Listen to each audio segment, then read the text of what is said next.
आवाहन करू शकतो की आज माझ्या सहकार महर्षी जाधव साहेब सहकार पॅनलला माझ्याबरोबर उभे असणारे जोसेफ पीटर डॉन्टस, मुकुंद राघोधुरी, मी स्वतः प्रकाश जगन्नाथ मोर्ये, महादेव अनंत परब, पंढरीनाथ शशिकांत परब, संदेश अमृत राणे, उत्तम जनार्दन सराफदार, सुद्रिक प्रफुल्ल सुरेश, गुरुप्रसाद सीताराम कोरगावकर, कविता किशोर कुडतरकर, मथुरा गोविंद राऊळ आणि रामचंद्र धोंडी खरात असे माझ्याबरोबर सगळे उमेदवार उभे आहेत. यांना भरघोस मताने माझ्या सभासदांनी निवडून द्यावी अशी मी माझ्या सभासदांना विनंती करतो. आम्ही चांगल्या प्रकारे या ठिकाणी कारभार करू आणि आमची नारळ ही निशाणी आहे, या निशाणीला भरघोस मताने निवडून द्यावे. आजच्या पत्रकार परिषदेला तुम्ही आलात, सर्वजण तुमचे आभार मानतो. त्याचप्रमाणे उपस्थित आमचे सर्व सहकारी संचालक जोसेफ डॉन्टस, सराफदार साहेब, त्याचप्रमाणे गोविंद धुरी, त्याचप्रमाणे खरेदी विक्री संघाचे दीपकजी नारकर, माजी पंचायत समिती सदस्य अरविंद परब, माजी सभापती मोहनजी सावंत आणि हे सगळे उपस्थित त्यांचे आभार मानतो. आणि त्याचप्रमाणे आमची निशाणी आहे नारळ, या निशाणीला भरघोस मतांनी निवडून द्यावं अशी मी सभासदांना माझी विनंती करतो. कर्ज घेतलेले आहे. प्रफुल्ल सुद्रिकांना काहीतरी अडचण वाटत होती आणि त्यावेळी त्यांनी प्रफुल्ल सुद्रिकांच्या नावावर कर्ज होतं ते आम्ही त्यांनी भरलं आणि त्याच्यानंतर आम्ही त्याच्या मिसेसला कर्ज दिलं. तर खरोखरच आम्ही त्याला मिसेसला कर्ज दिलं कारण ते सिंधुदुर्ग जिल्हा बँकेमध्ये त्यांनी सुद्धा सांगितलं की त्या ठिकाणी ते कर्मचारी आहे आणि सिंधुदुर्ग बँकेची कर्मचारी असल्यामुळे सिंधुदुर्ग बँक आणि सर्वोदय पतसंस्था ही संलग्न असल्यामुळे कर्ज वसूल करण्यासाठी सोपं होईल या दृष्टिकोनातून आम्ही त्यांना कर्ज दिलं. तुम्ही घेतलं होतं 10-12 लाख काहीतरी होतं परफेक्ट मग तो 10 लाखाचा असू दे नाही तर 3 लाखाचा असू दे, त्याला जमीन तेवढी आम्ही तारण दिलेलीच आहे. आणि माझे 12 एकर जमीन आम्ही तारण दिलेली आहे. ते म्हणतात जामिनांचीच आहे. माझी आई आहे, माझा तो मामा आहे सक्का, अशा ह्याची जमीन मी तारण ठेवलेली आहे. मी सातत्याने त्या ठिकाणी कर्ज घेतलेलं आहे. कर्ज नाही घेतलेलं असं नाही. आणि मी अनेक संस्थेवर आहे, जिल्हा बँकेसारख्या चांगल्या बँकेवर आहे. त्या ठिकाणी मी संचालक गेली 11-12 वर्ष आहे. त्यामुळे मी कुठच्याही प्रकारचं थकीत राहू शकत नाही आणि थकीत राहिलं तर तुम्हाला माहिती आहे संस्थेवर राहू शकत नाही. आता त्याच्याबरोबर त्यांनी डॉन्टस साहेबांचं, सराफदार साहेबांचं सांगितलंय की कर्ज घेतात, कर्ज ठकवतात, आम्ही ओरडल्यानंतर ते कर्ज भरतायत. तर या ठिकाणी तसं काही होत नाही. कारण काल सुद्धा आमचे हे मुद्दे सगळे DDR कडे त्यांनी उपस्थित केले होते. फॉर्म भरले त्यावेळी ते थकीत आहेत का, थकीत किती कर्ज घेतलंय, त्यांना राहता येतं काय, हे सगळे कायदेशीर असल्यामुळे आम्ही त्या ठिकाणी आमचा फॉर्म वैध करण्यात आला. तर अशा पद्धतीचा फॉर्म सिलेक्शन झाल्यानंतर आम्ही निवडणुकीला पात्र झालो आणि निवडणूक या ठिकाणी लढवत आहोत.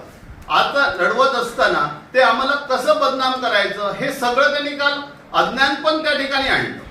अज्ञानपण मी का म्हणतो की ते म्हणतात की आम्ही सहकार मंत्र्यांकडे अर्ज केलाय, आयुक्तांकडे केलाय, DDR कडे केलाय, ऑफिसला केलाय, तरी आमच्या अर्जाची दखल घेतली नाही. तुम्हाला माहिती आहे आज पतसंस्थेसारख्या लोकांच्या ठेवी आहे, त्या ठिकाणी साधा अर्ज केला किंवा जर कोण बोललं तर एक दिवस सुद्धा ठेवी त्या पतसंस्थेमध्ये राहत नाही.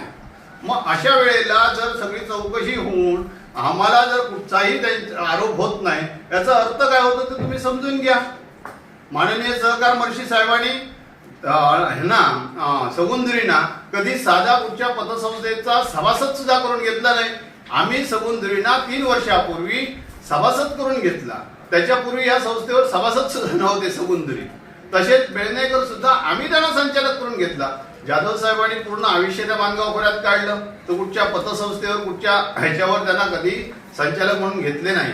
अशा पद्धतीचे सहकाराला त्रासदायक माणसं त्या ठिकाणी घेतलेली नव्हती. जाधव कित्येक वर्ष करतो याचं उत्तम उदाहरण म्हणून कोल्हापूरचे सुशांत फडणीस, कारण याच्यापूर्वी इथले स्थानिक ऑडिटर ऑडिट करत होते. सातत्याने एका दुसऱ्या ऑडिटरला कुठचंही ऑडिट देता येत नाही, हा नियम आहे. आणि त्या नियमाप्रमाणे कोल्हापूरचे सुशांत फडणीस यांना आपण ऑडिट द्यायचं असं जनरल सभेने सुचवल्यानंतर आम्ही त्यांना ऑडिट करायला दिलं आणि सातत्याने 3 वर्ष अवर्ग त्या पतसंस्थेला मिळालेला आहे. आणि हा अवर्ग मिळाल्यानंतर त्यांनी सुद्धा आपल्या पत्रकामध्ये अवर्ग मिळालेला आहे हा नमूद केलेला आहे. त्यांचं पत्रक तुम्ही वाचा. आणि अशा सभासदांना आम्ही संपूर्ण सभासदांना चांगल्या प्रकारे सर्व्हिस देतो. त्यामुळे अ वर्गामध्ये आमची संस्था आलेली आहे. 11 कोटीच्या ठेवी आहेत.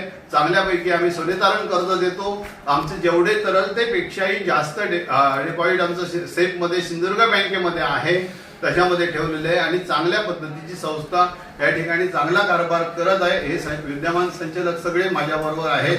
त्याच्यातले 6 संचालक आत्ताच्या बोर्डात सुद्धा आत्ता उमेदवार म्हणून आमच्या बरोबर आहेत आणि त्यांच्याबरोबर फक्त 2 संचालक आहेत, एक सुभाष विशी आणि बेळनेकर.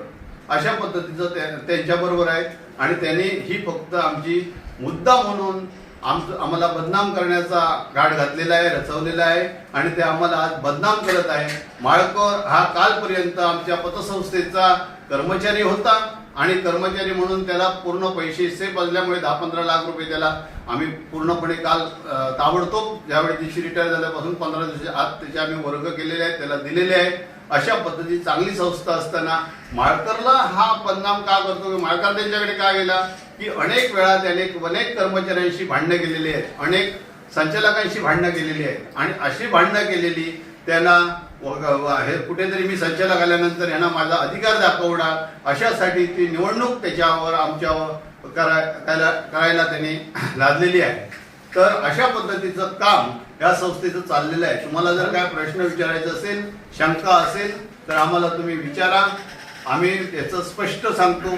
त्याचबरोबर मी सर्व त्यांनी खरोखर मी त्या सगळ्यांचे काल ज्यांनी ह्या प्रेस घेतली त्यांचे मी आभार मानतो की त्यांनी सगळे मुद्दे या ठिकाणी सांगितलेले आहेत आणि ते मुद्दे त्यांनी आणल्यामुळे मला सगळे निवडणूक लढवायला सोपी झालेली आहे. कारण त्यांनी आपले सगळे मुद्दे सांगितले आहेत की डिपॉझिट आहे, अ वर्ग मिळालेला आहे, त्याचबरोबर सगळेजण सर्व कामकाज चांगल्या पद्धतीने चाललेलं आहे. कर्मचाऱ्यांना त्यांनी त्याच्यात माझे बदनाम केलेलं आहे.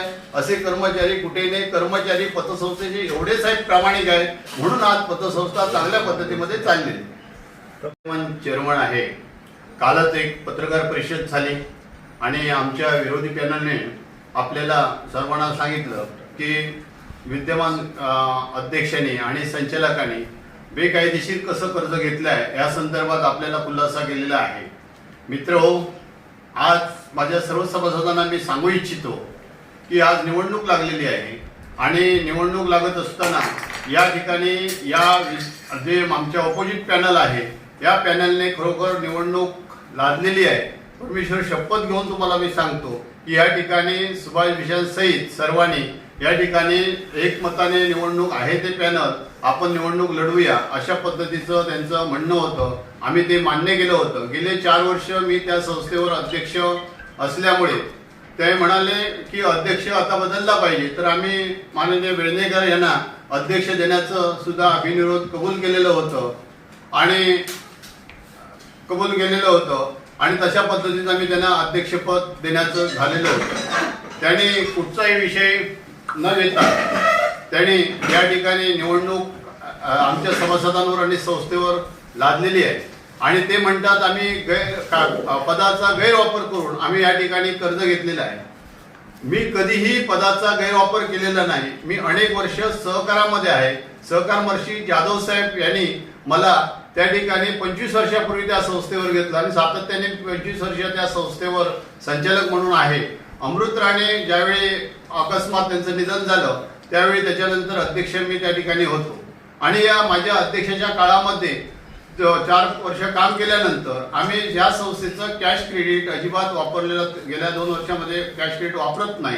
तर त्या ठिकाणी चांगल्या प्रकारचे ठेवी आले. काल सुद्धा आमच्या विरोधी पॅनलच्या ज्यांनी पत्रकार घेतली त्याने आपल्याला सरळ पत्रकार परिषदेमध्ये सांगितलं की 11 कोटीच्या ठेवी आहेत.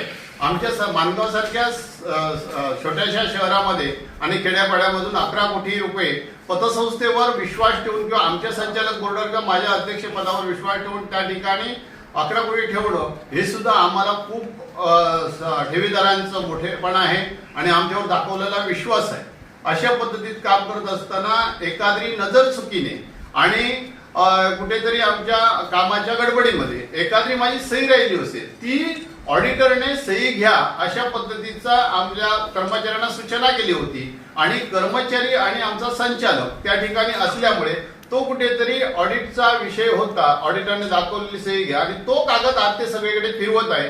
पानाच्या टपरीत सुद्धा त्यांनी तो कागद फिरवलेला आहे की यांनी सही करायच्या अगोदर कर्ज घेतलं. एखादी सही नजर चुकीने राहते. आता त्यांनी म्हटलंय की 1996 मध्ये माझ्या सातबारावर जो 17 सर्वे नंबर आहे त्याच्यावर माझ्या आईच्या नावावरच्या याच्यावर बोजा चढवलेला आहे. साहेब, तुम्हाला माहिती आहे बोजा चढवताना ल नमुन्यात म्हणजे त्याचा फेरफार होतो.